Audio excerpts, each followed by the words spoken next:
నమస్కారం గురుగారు. మహాదేవతల్లి ఎలా ఉన్నారు గురుగారు? బాగున్నారమ్మా. గురుగారు, ధనిష్ట నక్షత్రంలో పుట్టిన వారి గుణాలు, వాళ్ళ స్వభావ లక్షణాలు ఎలా ఉంటాయి గురుగారు? అమ్మా, ధనిష్ఠ నక్షత్రానికి అధిపతి ఎవరయ్యా అంటే కుజుడు. ఈ నక్షత్రానికి అధిపతి కుజుడు. కాకపోతే పాపం వారికి ఎలా ఉంటుంది అంటే, ధనిష్ఠ నక్షత్రం వారికి పుట్టినప్పటి నుంచి ఏదో ఒక అనారోగ్య సమస్యలు, ముఖ్యంగా పెరిగిన వారికి గ్యాస్ ట్రబుల్, పొట్టకు సంబంధించినటువంటి వ్యాధులు, గ్యాస్కి సంబంధించినటువంటి వ్యాధులు బాగా వస్తాయి. ఇంకొకటి కూడా ఏంటంటే తల్లి, అసలు రోగానికి నివారకుడు ఎవడయ్యా అంటే కుజుడు అని కూడా చెప్పవచ్చు. ఒక మనిషికి రోగ నిరోధక శక్తిని అందింపజేసేది కూడా కుజుడే. విన్నావా తల్లి? అయితే ఈ యొక్క కుజుల వారికి ఆరాధన చేసేటప్పుడు వీరు ఆచితూచి వ్యవహరించాలి. ఒకటి. రెండవది ఏంటి అని అంటే, మంచి సౌమ్య స్వభావం కలవారు, ఎదుటి వ్యక్తిని ప్రేమించేవాళ్ళు, ఎదుటి వ్యక్తి ఏదన్నా సమస్యలో ఉంటే నేనున్నా అని ఒక అండ చూపించేవారు, తల్లైన తండ్రైన గురువులాగా భావించి వారికి సేవలు చేసేవారు, అన్ని రకాల యోగ్యత పొందుతారు తల్లి. ఎంత గొప్ప నక్షత్రం అంటే అంత గొప్ప నక్షత్రం అది. అన్నారా తల్లి? కాకపోతే ఏంటి అని అంటే, కోపం మాత్రం ఇక ఒకవేళ వచ్చింది అని అంటే వాళ్ళతో మాట్లాడకుండా దూరంగా ఉంటారు. మళ్ళీ ఇప్పుడు నువ్వు నేను ఉన్నాము, గొడవ పెట్టుకున్నాము, విన్నావా, నేనుతో మాట్లాడకుండా దూరంగా ఉన్నాను. నువ్వేం చేస్తావు? అయ్యా క్షమించండి అని మళ్ళీ నాతో మాట్లాడడానికి నీ అంతటా నువ్వే వచ్చేలాగా ఎదురు చూస్తాము అన్నట్టు. అటువంటి స్వభావమున్న నక్షత్రం అది. విన్నావా?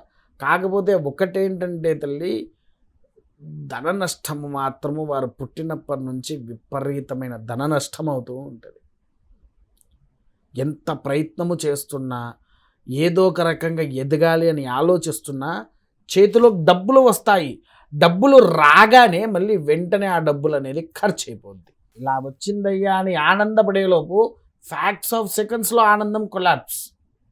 మళ్ళీ ఇంకా వాళ్ళకి ఇది ఉండదు. అది కొలాప్స్ అవ్వగానే కథం, ఇంకా వీళ్ళ పరిస్థితి అటు ముందు చూస్తే నొయ్యి, వెనుక చూస్తే గొయ్యి అనే స్థితిగతుల్లో ఉంటారు. కాకపోతే ఒకటేంటి తల్లి, వీరు ఎక్కువగా వాడాల్సిన గంధం ఏదయ్యా అంటే కుజునికి సంబంధించిన గంధము అంటారు. ఇది కుజగ్రహానికి సంబంధించినది. ఎరుపు రంగు గంధము, ఎర్ర గంధము అని కూడా అనవచ్చు. మనకు ఎర్ర చందనం వేరు, ఈ ఎరుపు గంధము వేరు. చూసావు కదా తల్లి? ఇదివరకు ఇది బొట్టు కూడా పెట్టుకున్నావు కదా. నీకేమన్నా రోగాలు కూడా ఉన్నా అది గనక పెట్టుకోగానే మనలో ఉండేటువంటి రోగాలు తొలగిపోతూ ఉంటాయి. మన రోగాలు ఉన్నావారా తల్లి? అంతటి మహిమాన్వితమైనటువంటి ఏకైక శక్తి మనకు దీనికి ఉంటుందండి. అంతటి గొప్ప విశేషమైనటువంటి గంధం ఇది. ఈ గంధాన్ని ధరిస్తే చాలు, ఆ కుజుడి యొక్క అనుగ్రహం వలన వీళ్ళకు సకల యోగ్యత అనేటువంటిది లభిస్తూ ఉంటుంది.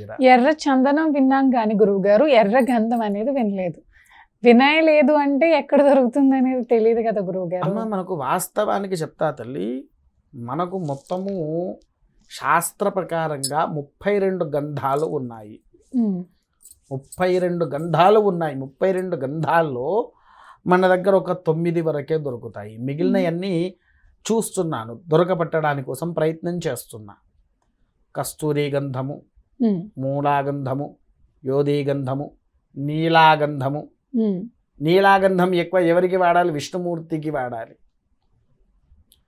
నీలగంధ రూపుడై నివసించేవాడే నారాయణుడు అని చెప్పేసి అంటారు.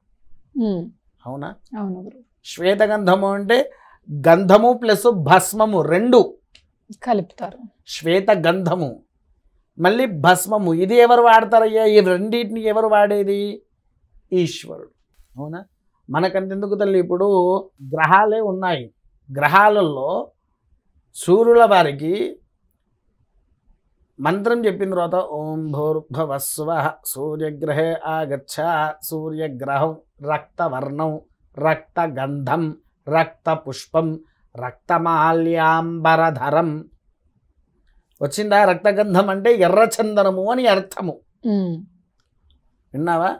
మళ్ళీ చంద్రుడికి వచ్చేసరికి చూడు, ఓం భూర్భువస్సువః చంద్రగ్రహే ఆగచ్చ, చంద్రగ్రహం శ్వేతవర్ణం శ్వేతగంధం శ్వేతపుష్పం, వచ్చిందా శ్వేతగంధం? మళ్ళీ కుజుల వారికి కూడా అంతే, రక్తవర్ణం రక్తగంధం రక్తపుష్పం. అయితే ఇక్కడ ఏంటి అని అంటే రక్తగంధంలో సూర్యుడికి ఎర్రచందనం, వీరికి ఎర్రగంధం. అర్థమైందా? కుజుడిది. మళ్ళీ బుధుడికి వచ్చేసేసి పీతవర్ణం పీతగంధం, పీతము అనగా పచ్చ రంగు, పచ్చ రంగు. తర్వాత బృహస్పతి కనకవర్ణం కనకగంధం, కనకవర్ణం కనకగంధం, పసుపు గంధం వచ్చిందా? అట్లా. మళ్ళీ శుక్రుల వారికి శ్వేతవర్ణం శ్వేతగంధం వచ్చిందా? అన్ని 9 గ్రహాలకు 9 రకాల గంధాలు ఉన్నాయి. ఇవి కాకుండా ఇంకా తెలియని వాళ్ళకు చాలా గంధాలు ఉన్నాయి. ఆ గంధాలన్నీ తయారు చేస్తారు. మళ్ళీ నీకు ఎప్పుడైనా ఒకసారి ఖచ్చితంగా చూపిస్తాను. మరి ఈ గంధాలన్నీ ఎలా దొరుకుతాయి గురువుగారు? అమ్మ, ఈ గంధాలు ఎవరికైనా కావాలనుకుంటే కింద మనం ఇచ్చే నెంబర్ ఉంది కదా తల్లి, ఆ నెంబర్కి ఫోన్ చేసినటువంటి ఎడల దూరపు ప్రాంతం వారికి కొరియర్ ఛార్జెస్తో కలిపి దీని యొక్క మూల్యం మనం చెప్తాము.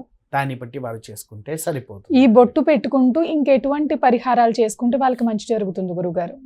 అమ్మ, వీరు ఈ బొట్టుతో పాటు వీరు ఎక్కువగా ఏం చేయాలి అని అంటే, సంవత్సరానికి ఒక్కసారి మహాసౌర పారాయణము ఇంట్లో చేయించుకోవాలి బ్రాహ్మడితో పాటు. మహాసౌర పారాయణము అని ఉంటుంది, ఆ పారాయణాన్ని చేయించాలి. తర్వాత రెండవది కూడా ఏంటి అని అంటే, వీరు ఎక్కువగా